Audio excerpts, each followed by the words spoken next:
After George Floyd was killed last year in police custody, protests exploded in America's streets. Reaction also extended to corporate boardrooms. To show solidarity, some of America's biggest companies donated millions to support racial justice causes. Justin Hansford teaches law at Howard University in Washington, where he also heads the Thurgood Marshall Civil Rights Center.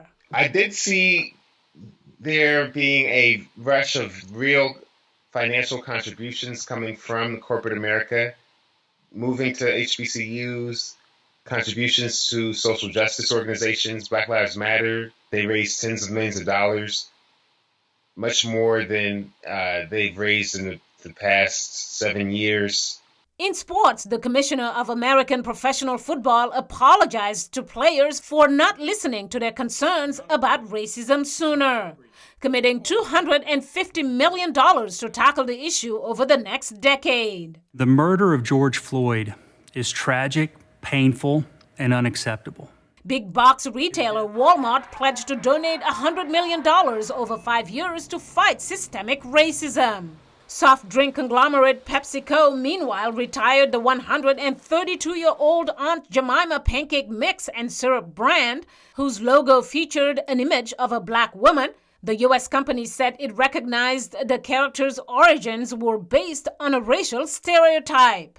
It also committed to a 5-year, $400 million initiative to lift up black communities. Despite such actions, America still has healing to do, according to Robert Sanders of the Henry C. Lee College of Criminal Justice and Forensic Sciences at the University of New Haven.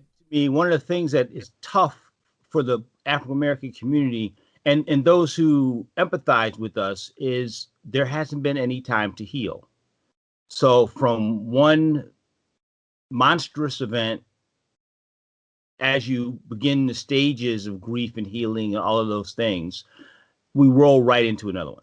The conviction last month of former Minneapolis police officer Derek Chauvin was a watershed moment, according to Hansford. Many of us have gone generations without ever expecting to see a police officer convicted for killing a black man. I was thinking about the Rodney King trial, the Trayvon Martin trial.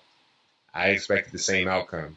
The different outcome to me has a lot to do with the fact that the protests raised awareness in the minds of the jury to the point where they were more knowledgeable about the realities of whether or not a police officer is 100% right 100% of the time.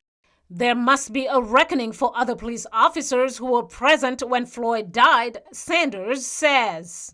There are 3 other perpetrators who, in some ways, you could look at their illegal activity as even more horrifying, as aiding, abetting the murder that they saw in front of their own eyes, as their fellow citizens pleaded for them to get engaged and to stop it.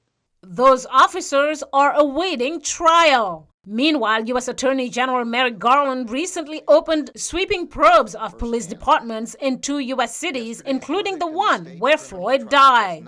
They're looking at the facts of what's going on in our nation and in our policing. And I'm hopeful that going into and launching a civil probe of policing in Minneapolis and a civil probe of policing in Metro Louisville, where Breonna Taylor was killed, is a start. They're not solutions, but they're a start on a path toward finding a solution, at least in the justice system. Democrats in the House of Representatives passed the George Floyd Justice in Policing Act. The bill would limit the qualified immunity police officers have against civil suits and create a national registry of police misconduct. The legislation faces hurdles in the Senate, where Republican Tim Scott has introduced his own police reform bill and is in negotiations with Democrats in the evenly divided chamber. Mariama Diallo, VOA News, Washington.